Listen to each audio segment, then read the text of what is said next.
Your electricity bill last July. Look at it. The average American household spent $189 cooling their home in the summer of 2023. Some paid more, a lot more. The HVAC industry is worth $240 billion. They need that bill to stay exactly where it is. Now, consider this. There is a house in Coober Pedy, South Australia, where the thermometer outside reads 117 degrees Fahrenheit. Inside that house, no AC unit, no compressor, no refrigerant, no bill. It is 68 degrees every single day, every single year. That house is underground, and the physics keeping it cool are over 5,000 years old. The question is not whether it works. It obviously works. The question is, why did we stop? In 3000 BCE, the Anatolian Plateau, present-day Turkey, was not a hospitable place. Summer temperatures crested over 100 degrees. Winter froze the ground solid. The people who lived there did not fight the earth, they moved into it. Göbekli Tepe's builders, those same proto-engineers who raised the world's first monumental structures, were already living in semi-subterranean pit dwellings. Not because they lacked skill, because they understood something we have systematically forgotten. The Earth is a thermal battery. Fast forward to 1200 CE. The Pueblo people of the American Southwest, the ancestral Puebloans, are constructing kivas, round chambers sunk 4 to 6 feet into the canyon floor. Inside a kiva at Mesa Verde, the temperature variance between summer and winter is fewer than 15 degrees. Outside that same wall, over 80 degrees of swing. They were not primitive, they were precise. In 1709, Dutch horticulturalist Nicholas Whitson documented subterranean cellars in Siberia used by the Evenki people, not for food storage but for living. Full dwellings, families, children, warmth in -60-degree winters sourced entirely from the ground itself. And in Iran, the ancient city of Yazd, a city that has been continuously inhabited for 7,000 years in one of the most brutal desert climates on Earth, uses a building philosophy called Gaudan.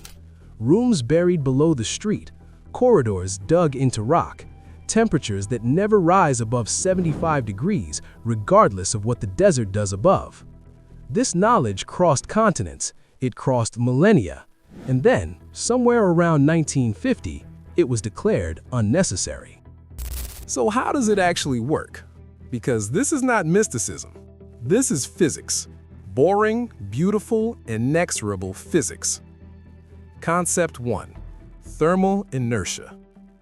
Soil, specifically dense, moist soil, has an exceptionally high thermal mass.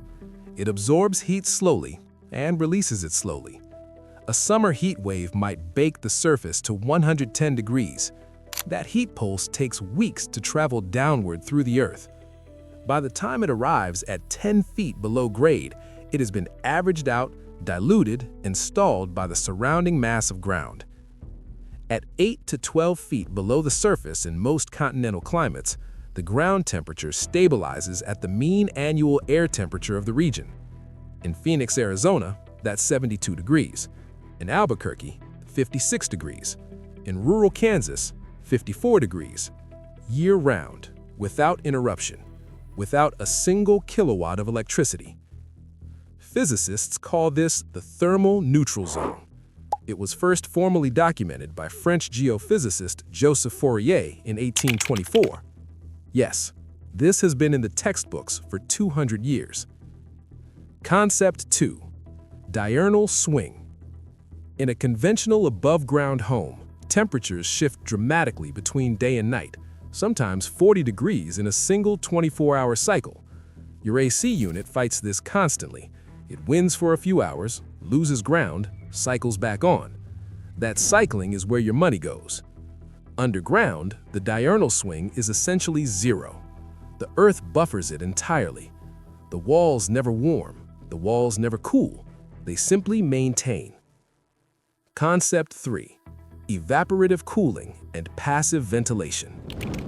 Ancient Persian and Iranian architects amplified this effect using a structure called a badgir, a wind catcher. Hot air enters the tower, passes over wet clay channels in the basement level, a system functionally identical to what engineers today call an earth-air heat exchanger, and emerges 15 to 20 degrees cooler into the living space below. Dr. Baruch Givoni, the Israeli environmental engineer who spent 40 years studying passive cooling at UCLA, calculated in his 1994 paper that a properly designed earth-sheltered structure in a hot, arid climate requires between 80 and 90% less cooling energy than a comparable above-ground building. 80 to 90%. Not a rounding error, not a margin, a total systemic replacement. So, if the physics works, and it does, why aren't you living underground right now? Because the system built a wall, literally. In the United States, residential construction is governed by a patchwork of codes: the International Residential Code, IRC, state amendments, and county zoning ordinances. Together, they define what a legal dwelling looks like, and what they describe almost exclusively is a box above the ground. Earth-sheltered homes, structures where more than 50% of the exterior wall area is in contact with soil, require a variance in most jurisdictions. A variance is not a right, it is a request that local planning boards can deny for any reason, including neighborhood character, including property value concerns, including the fact that a building inspector has never seen one before and has no idea how to sign off on it. 30 states have no clear permitting pathway for underground or earth-sheltered residential construction whatsoever. You are not technically forbidden. You are simply made to disappear in bureaucracy until you give up and pour a conventional concrete foundation like everyone else. Now, who benefits from that? The residential HVAC market generates $47 billion per year in the United States alone. The insulation industry, another $14 billion. The conventional home building sector, $900 billion. These industries do not lobby against earth-sheltered housing directly. They don't have to. They simply fund the organizations that write the building codes: the National Association of Home Builders, the Air Conditioning, Heating, and Refrigeration Institute, who then shape the IRC language, which then defines what a habitable space can be. It's not a conspiracy. It's something far more durable than a conspiracy. It is institutional inertia, the slow, invisible gravity of money pulling every regulation back toward the status quo. In 1973, the oil crisis briefly cracked this system open. Architect Malcolm Wells, now largely forgotten, published his seminal manifesto, Underground Designs, arguing that earth-sheltered construction was the only rational long-term answer to American energy waste. He built more than 30 underground buildings. He appeared before Senate committees. He was called eccentric and ahead of his time. Ahead of his time. That phrase is what we say when someone is right and the market is not ready to let them be right. By 1985, when oil prices crashed, the brief moment of institutional interest vanished. The building codes snapped back. Malcolm Wells kept building. The industry stopped watching. The silence of stone, it turns out, is only comfortable for the people inside it. For the people selling compressors and ductwork and refrigerant, it is terrifying. But here is what the building code cannot touch. People are building anyway. In Coober Pedy, Australia, a town where summer routinely exceeds 115 degrees, roughly 60% of the population lives underground. They call the homes dugouts. There are underground hotels, underground churches, underground wine bars. The earth is their air conditioner, their insulator, their walls. The monthly energy bill for a full-sized underground home there averages under $30 USD. In the American Southwest, in New Mexico, in Arizona, in Texas, a quiet community of owner-builders is navigating the variance system, hiring the structural engineers, fighting the planning boards, and winning. The Earthship biotecture movement, pioneered by architect Michael Reynolds in Taos, New Mexico in the 1970s, now has over 3,000 documented earth-sheltered structures globally. Average cooling costs? Statistically, near zero. Modern material science has made this even more accessible. Polyurea waterproofing membranes eliminate the moisture intrusion problems that plagued early earth-sheltered designs.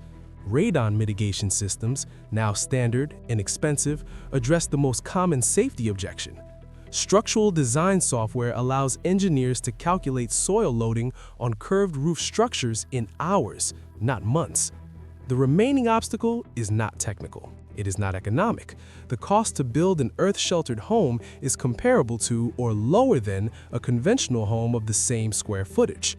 The obstacle is purely permission. And permission, historically, has always followed the people who refuse to ask for it.